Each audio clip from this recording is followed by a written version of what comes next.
Bismillahirrahmanirrahim. Assalamualaikum warahmatullahi wabarakatuh.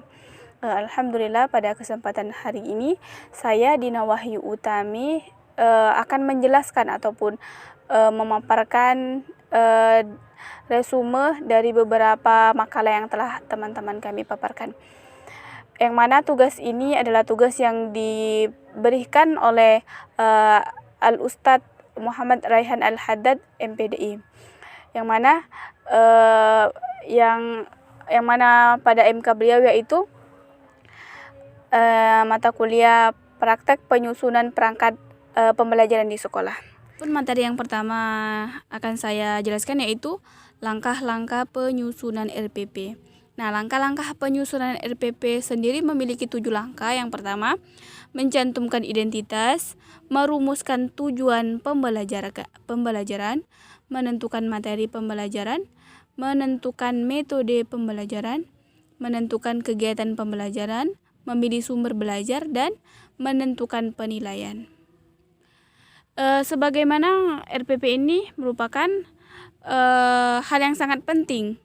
Mengapa demikian? Karena RPP sendiri merupakan rencana pelaksanaan pembelajaran atau bisa disingkat adalah pegangan seorang guru dalam mengajar di dalam kelas. Nah, dari arti RPP sendiri memiliki arti yang sangat dalam. Kenapa?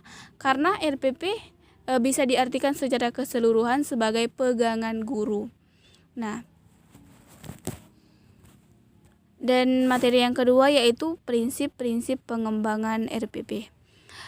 Yang bagaimana seharusnya RPP mengikuti prinsip-prinsip sebagai berikut. Yang pertama, RPP dikembangkan sesuai dengan yang dinyatakan dalam silabus dengan kondisi pada satuan pendidikan, baik kemampuan awal peserta didik, minat, motivasi belajar, bakat, potensi kemampuan emosi, maupun gaya belajar.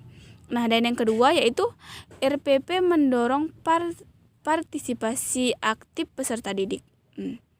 Dan juga ada yang ketiga, RPP sesuai dengan tujuan kurikulum 2013 untuk menghasilkan peserta didik yang mandiri dan tak berhenti belajar. Dan yang selanjutnya yaitu RPP mengembangkan budaya membaca dan menulis. Dan yang terakhir yaitu proses pembelajaran dalam RPP dirancang untuk mengembangkan kegemaran membaca, pemahaman beragam bacaan, dan berekspresi dalam bentuk tulisan. Nah, seperti yang saya sampaikan tadi bahwa RPP ini adalah hal yang sangat penting, baik itu dimiliki oleh guru, karena itu adalah pegangan awal seorang guru, dan juga RPP ini juga berpengaruh penting kepada siswa. Kenapa?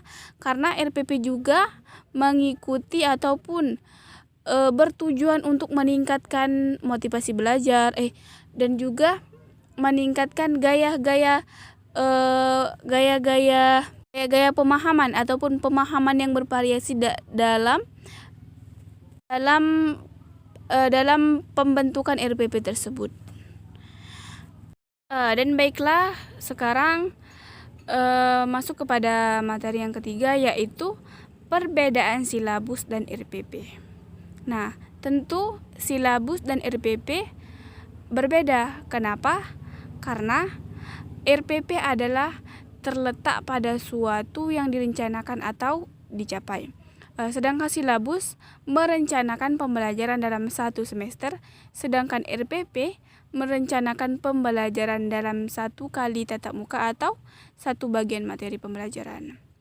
Nah, persamaan antara silabus dan RPP juga adalah RPP dapat dirancang apabila silabus telah dirancang, atau RPP adalah turunan dari silabus. Nah,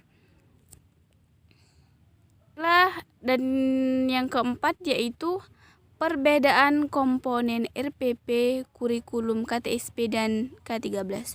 Tentu berbeda ya teman-teman, karena KTSP menggunakan standar isi, sedangkan K13 menggunakan kompetensi inti. Dan KTSP lebih menekankan pada aspek pengetahuan, sedangkan K13 lebih detail.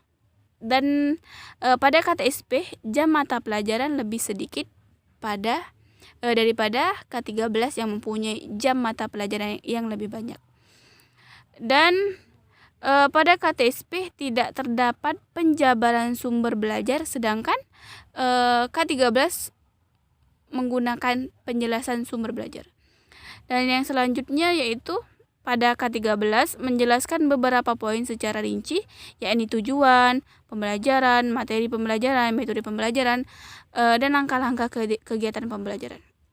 Nah, sedangkan pada KTSP penilaian hanya pada aspek pengetahuan. Nah, sedangkan K13 penilaian lebih detail dan 3 penilaian, yakni sikap spiritual, pengetahuan, dan keterampilan.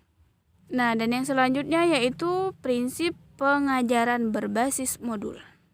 Nah, prinsip-prinsip dalam pembelajaran modul sebagai berikut.